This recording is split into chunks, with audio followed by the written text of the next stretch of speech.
In this video, I want to talk about what it means to be a soul-led person, kind of by my definition, and I'm going to talk about 5 challenges that soul-led people are going to face on the healing journey. A lot of which you're probably facing now if you're a soul-led person and living a soul-led life. A lot of those challenges are going to be amplified right now based on what's kind of happening in the world. I'm Jay Eaker from the BioSoul Integration Center in Louisville, Colorado, and I help soul-led people to embody their soul's gifts, to integrate their soul's essence into their body so they can share their soul's gifts through these physical bodies onto this physical plane. So I hope you like this video. If you would, please like it, share it with those who might be interested, and please subscribe to my YouTube channel. That would be great. Also, you might encounter this on other platforms, whether that's Facebook or Instagram or a podcast. Please like it there and subscribe there as well. So first of all, what is a soul-led person? Well, first of all, everyone is a soul-led person because there's this way in which the nature of life is that we are constantly being nudged towards our evolution. There's a way in which when we come onto this planet, there's a separation between our soul, our more spiritual self, and our physical self.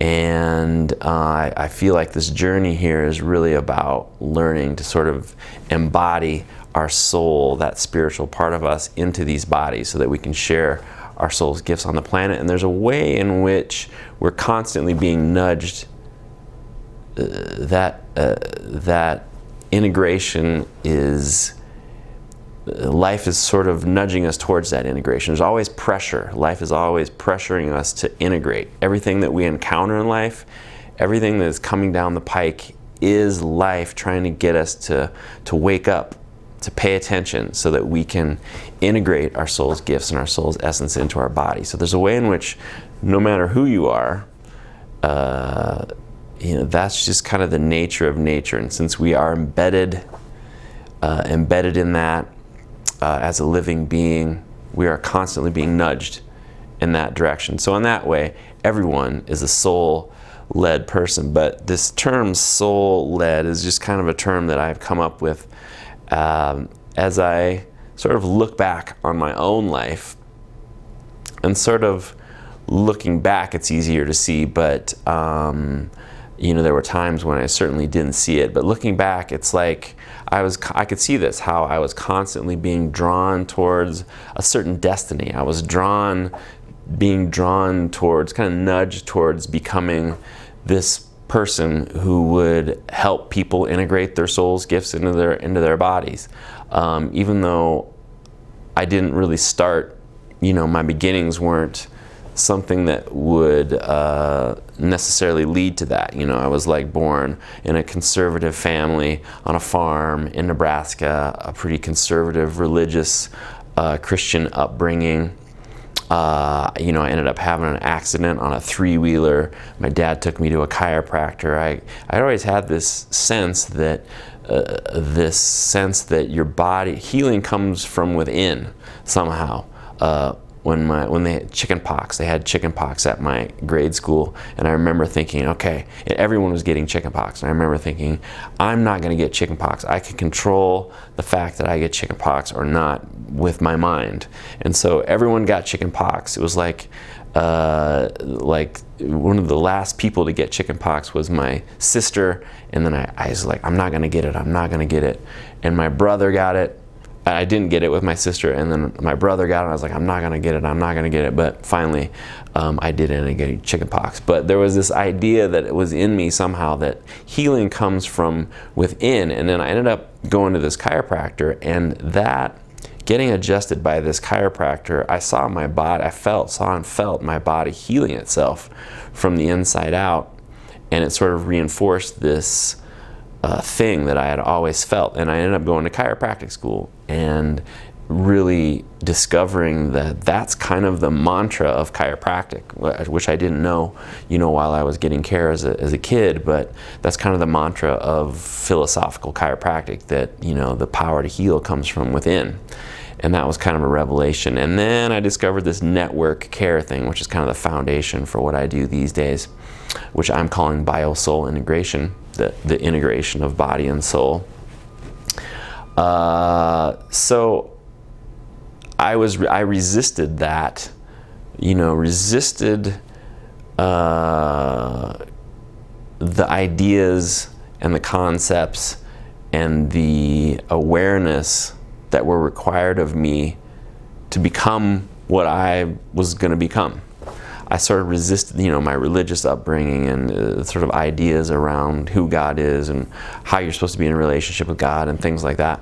Definitely, I resisted, again, the ideas and concepts, and that I would be required to understand, to become this person that helps people heal.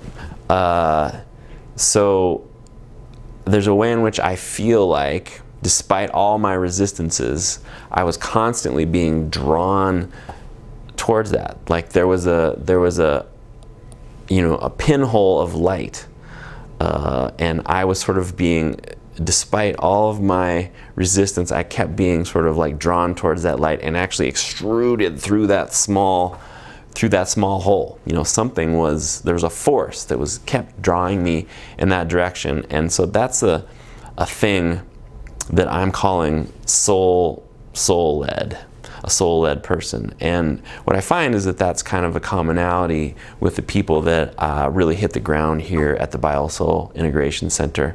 The people who really get what I'm talking about are, I think, similar people. It seems like despite people's best attempts to avoid waking up, just for some people, life won't let them off the hook. And at some point, people get that. And when they kind of do get that, this is a place, and this, and my message seems to resonate with them. And so those are the people that I call soul-led people. So, this seems that there's a certain level of mass, a critical mass of awareness that happens, and suddenly people kind of make a shift from resisting their soul-led destiny to going along with it. So why does that happen? Well, again, it has a lot to do. And what is that point where people shift? Well, it has a lot to do with awareness. At some point, again, there's just a great enough awareness where our soul, the pull towards integrating our soul and the pull towards that more spiritual part of ourselves gets stronger than the resistance. And we kind of like make a conscious decision to sort of go towards that. And so there's like a change in consciousness, a change in awareness. There's like a light bulb that turns on, that we see, oh, I kind of see what's been going on. There's a way in which life has constantly been pulling me in this direction. And maybe, like in my case, that I was even praying, that I just wanted to fulfill my purpose. That was always my prayer. And my purpose kept showing up as this thing. And still, I resisted it. So I think there's a way in which, similarly, people think, they pray for to fulfill their destiny or whatever, and there's a way in which they doubt that what's showing up in their life is that, because as soon as we ask, life will start to give it to us. So. What is it that causes this sort of consciousness shift, or this awareness, or this light bulb to sort of switch on? Well, it's anything that increases awareness, and often things that increase awareness are things that have to do with the body, greater awareness in the body. The spine is a conduit of consciousness. So anything that we're doing involving breath and life force energy and bringing more awareness to what's going on in the body, to how that moves in the body, is going to create this greater awareness overall. So, of course, the spiritual work that people are doing, whether that's yoga or meditation or prayer, is definitely going to make that happen. And I think it sometimes happens to people by surprise. Maybe they were doing yoga because they noticed it helped them with their back pain at some point, so they kept doing it, or maybe they just do yoga because they want their butt to look good, But certainly intention matters. But even if you're doing yoga just to make your butt look good, if you do it long enough, it's going to start to affect your consciousness. You're going to wake up. Or maybe people did it for back pain and they keep doing it because this is the thing that helps my back stay steady or whatever. But eventually, again, even if whatever your intention is a powerful thing, of course, but doing spiritual or meditation, maybe you did meditation because you were dealing with emotional issues, depression or anger, or maybe you were doing it to perform better at your job or things like that. But those are powerful. Meditation, yoga, anything that involves mindfulness and involves paying closer attention to your body and the movement of breath and energy in your body, feeling your body, basically feeling the sensations in your body. Anything that involves that is going to change consciousness. The old identities that we gathered along the way are going to fall away, and this new awareness is going to take its place, which is more and more and more about the part, who we really are. But it doesn't have to be spiritual work. It can also happen as a result of things that we encounter in our everyday lives. The good stuff, the quote-unquote good stuff that we encounter, a significant experience of nature, a significant experience of making love, having a child, all the sort of positive, sort of expansive, amazing things that can happen to us. Those can prompt a sort of increase in awareness or an awakening, or get us to stop and pay closer attention. Like we were at Yellowstone recently, just took a camping trip to Yellowstone, and all over Yellowstone there are these amazing deep blue pools that are rimmed by all these other crazy colors, gold and amazing colors. You can just sort of see the consciousness of nature. Nature does some amazing, beautiful things that can tend to, affect you, change your own consciousness. So things like that. Then there's also, quote-unquote negative things that we might encounter in life. Losses, like the loss of a loved one, or an illness, or an injury, or, loss of a job, bankruptcy, losses of crises, natural disasters, crises like the one that we're experiencing now. And in truth, I think that's what this coronavirus crisis is really all about. It's designed to get us to stop and pay closer attention, and so that we can actually feel more intensely the draw of our soul and get clear on who we are and why we're here, so that we can give our souls gifts. And I have sort of an analogy that I came up with to kind of illustrate this. So it's like if we are, picture that you're in a sort of a dome. We're inside of a dome, let's say, a big dome. And it's a big, so we're inside of this big room, we're on the bottom of it, and maybe it's just a cement floor or whatever, and we're inside of a big dome, and it's black, dark, there's no lights in here, there's no lights in this dome, except for somewhere high up, there's an opening there where you can see light coming in. There's an exit or an opening way up above our heads somewhere, that we can see. We can see light coming through there, and that's kind of the only thing that we can see. And in this room with us is a bunch of baggage, a bunch of suitcases and things like that are packed with all our baggage, which is analogous to all of our unprocessed, undigested stuff that we sort of gathered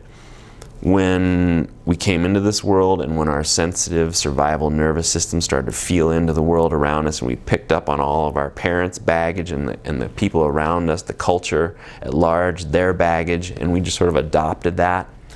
All the baggage that sort of comes with us through our lineage, that our family members and our lineage is trying to work out all the time. And then there's all the stuff that, of course, that we encounter along the way. We encounter, the hurts and traumas and accidents that overwhelm us and create and, overwhelm our systems and create baggage, if you will, in our bodies and lives, unprocessed, stuff that we don't want to look at. A shadow. This is shadow material, basically. And it's all packed away in these suitcases. And these suitcases are piled up in this room all over the place. And we can see this light up there, and that's all that we can see. And it illuminates this baggage, these suitcases. And, our first thought is to be like, well, maybe there's an opening somewhere on the floor here. Maybe amidst all this baggage, there's a way to get out of this thing, out of this place. And so we start to move the bags around, we start to move them to one side of the room and explore this part of the floor, this corner of the wall. Is there a way that we can get out? Maybe we try to throw the bags out of the hole, but we can't. It's too high up. We try to get rid of the baggage somehow. And in some way, I would say this is sort of analogous to the allopathic model, where, thank goodness for allopathy, thank goodness for the medical model. They're good at helping us, at saving our lives when our lives are being threatened by disease or by an injury or something like that. But and they can help save our lives. But in general, where our health is concerned, their modus operandi is to help try to get rid of pain, get rid of things, get rid of symptoms, numb us to those symptoms, give us drugs to so that we don't have to feel the symptoms. The problem is still there. You just can't feel the symptoms. You're still in this room. You're still stuck in there. So it's kind of, I think, this mode of trying to move the baggage around, reposition it, put it all, to a different part of the room, move it, to try to avoid it, basically. And after doing that for enough time, we do that. We move it over here, move it over there, find this room, we're not finding a way out of this space that we're in. We start to realize, well, we just stop maybe and look and start to wonder about all this baggage, all this stuff in these suitcases. And so maybe we take one of these suitcases, it's like acceptance dawns, and it's like, oh, well, I'm not going to get out of here this way because I've been doing this for years. Well, let me just look at one of these suitcases. Let's see what's in this suitcase. And so maybe we look at it and we open it up and there's clothes or something in there. Maybe we look at it and we try it on to see if it fits and realize it doesn't fit anymore, and it's kind of old, worn out, doesn't serve us anymore, and we just kind of start unpacking all these suitcases, and pretty soon and just letting the clothes beyond, or whatever's in there, beyond the floor, and pretty soon the stuff that's on the floor sort of stacks up and it stacks up and it stacks up, and we unpack more suitcases, and it picks us up higher and higher and higher, as we're sort of ride on top of this, increasing pile of what was our issues, our unprocessed stuff, our baggage, and at some point we maybe start to notice like, oh, I just had decided to unpack some of this baggage, but what I hadn't really noticed that, I seem to be getting closer to that opening up there, that light. I seem to be getting closer to that. So at some point we kind of make the decision like, oh, I see it's helpful to unpack this stuff. So I'm going to look at this stuff and unpack it, and we start to become aware that it's helpful. It's taking me closer to this light, closer to this opening up there. And and eventually we can kind of hopefully get close enough to that opening to crawl out of there. Hopefully, so at a point we become more compelled by, we start to recognize the relationship between unpacking this stuff and getting closer to that opening. And so eventually, in hindsight, we'd be able to stand in that opening and look down and see that, and realize that, all of this stuff, all of my baggage, all of the stuff that happened to me along the way in my life was actually there to help me climb out of here. I needed that stuff. All of that stuff all those challenges, it was useful. It's useful stuff. I needed it to stand on top of it to be able to get towards the light. And so, that's just kind of an analogy that I came up with to sort of illustrate how our shadow material, the unconscious stuff that we encounter, is actually designed to help us. It becomes fuel that motivates us to connect and brings us closer to connecting with our soul, our more spiritual self, our soul's gifts, and our soul's essence. And at a certain point in time, if the person, before all this started, if the person was down there on the floor trying to move stuff around, and I told them that someone told them that actually this stuff is for you to look at, for you to sort of process and digest and stand on top of. This stuff that's in here is the stuff that's gonna, unpacking this is what's gonna be the solution. You would have said, no, that's ridiculous. I gotta move it around. I gotta find a solution. And often, it's similar. People are at a certain place along the healing journey, and if I were to tell them that, the solution here is to actually go towards the pain.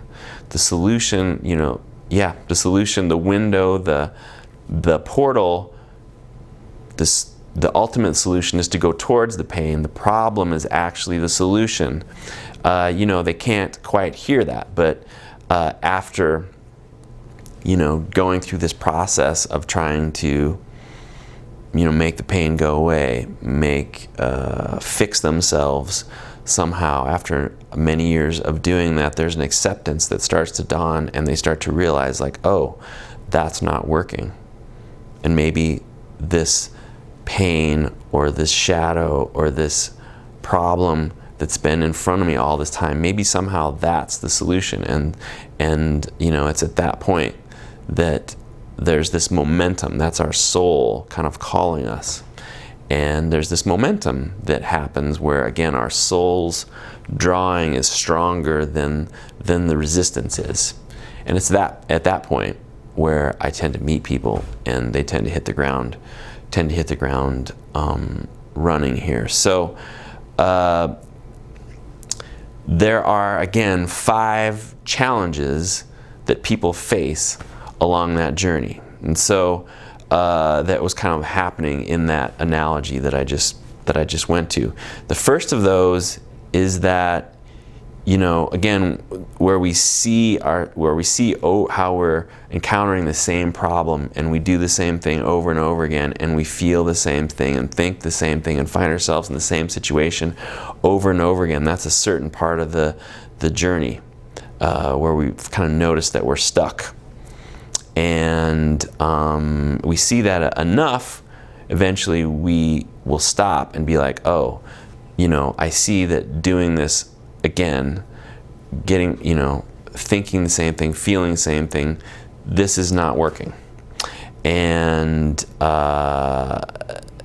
there's some acceptance that dawns. And so that's kind of the first challenge, kind of like letting go and creating and letting acceptance happen. And when that acceptance does happen, that's when the fear of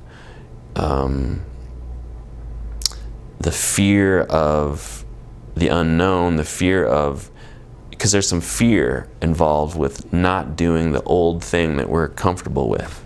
So when the fear of not doing the old thing that we're comfortable with is more acceptable than the sort of disgust and frustration that comes with doing the same thing over and over and over and over again, then we've kind of moved to another stage.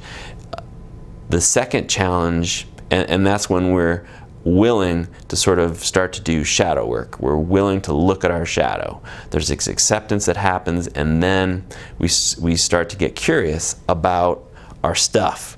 And the second challenge is shadow work, where we make a commitment to actually staying present with the hard stuff, the grief, the anger, the fear that's associated with our baggage, and start to look at that stuff. And when we do that, the third challenge starts to unfold, which is trusting life, first of all, because as we sort of let go of control and give ourselves permission to be sort of like drawn in and feel more of our shadow material, there's something that unfolds. We start to see that we're not going to die if we feel that stuff, and that life is not actually against us. Our life and our bodies are not conspiring against us. That we're not going to die if we give ourselves permission to look at that stuff and feel that stuff. And in fact, in doing that, we start to create some space and see how life was actually using that stuff to nudge us towards our evolution. And when that happens, the fourth challenge starts to unfold, which is trusting more of ourselves. We start to see, it's when then that we start to become more aware of what lights us up, of what our gifts are, and sort of trusting, going towards what lights us up, and we start to trust ourselves more. And that leads to sort of the fifth challenge, which is letting a deep level of satisfaction sort of influence us, because there is a deep level of satisfaction that unfolds as we start to trust ourselves and our own gifts, and begin to think about serving people with those gifts. There's a deep level of satisfaction that happens that's sort of above and beyond the kind of surface level of happiness that most people are searching for through, having a decent job and having a decent level of health and a decent amount of money, and going to movies. And not to say that any of those things are bad, but there's just a kind of a surface level of happiness that we're that we encounter if we're living life, again, if our sole goal in life is just to have a certain amount of money, a certain level of health, there's a deep level of satisfaction that comes by giving our gifts and serving serving others with those gifts, that is above and beyond our external circumstances. So we could say, you not have that much money, or not have that much health, or and still be there's a way in which we could not have money or health and still be very happy, because we are giving our gifts and serving others with those gifts. And also to mention that there are certain, so how does a person how can you sort of like reverse engineer, like I sort of learned this sort of analogy that I was unfolding there. Like I learned that by trial and error, basically, and a lot of help from other people, from other healers, and from other people who helped me figure that out, of course. But how can you sort of hack that, speed up your progress and hack that? Well, I'll cue you in on a little trick, which is that certain people are wired in such a way that they lead with a certain strategy. So some people are feeling oriented. They have to feel it in their body. So if you were, at the top of that dome and climbing out of that dome into the light, what would you feel? Probably a lot of awe and a lot of gratitude. Those are key. So what some people are feeling oriented, and they just can feel those things. You generate gratitude and awe and appreciation.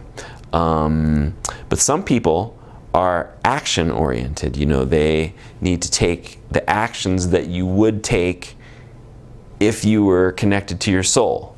And some people are systems oriented. They lead with organizing their life in such a way as if they are connected to their soul. But if you're a person who's, say, system oriented and you are leading with trying to feel, it's not going to work. You're just not wired that way. There's going to be a lot of suffering involved that way. If you're feeling oriented and you try to take action first, which I find a lot of people do in the, say, Tony Robbins world, there's like, take massive action, and there's a way in which people kind of like know what they need to do, and they try to do those things. But if they're feeling oriented and they're going with action first, it won't work. It's a recipe for suffering. And so just to think about, are you someone who needs to feel things? Are you someone who needs to take action first? Are you someone who needs to sort of organize your life first? And when you find the right one that you lead with, the other ones sort of like tend to fall into place. So I think that's it. Again, just to conclude, like, awareness is the key. So all the things that you can do to increase your awareness, your spiritual practices, yoga, meditation, of course, all the other modalities that are out there. All the different practitioners that can help you do that, like the work that I do here at the BioSoul Integration Center. And again, just like trust life. Life is not messing with you. Your body and your life are not messing with you. All of the stuff that you've encountered, you can get wrapped up in blaming your crappy parents or the crappy things that have happened to you or the crappy situations you find yourself in, but it's really not that. Those things are all designed for you to unpack and stand on so that you can connect with your soul's gifts and your soul's essence and create freedom that way. So if you found this useful, if you found this interesting, please like it, please share it, and I look forward to helping you express more life. Have a great day.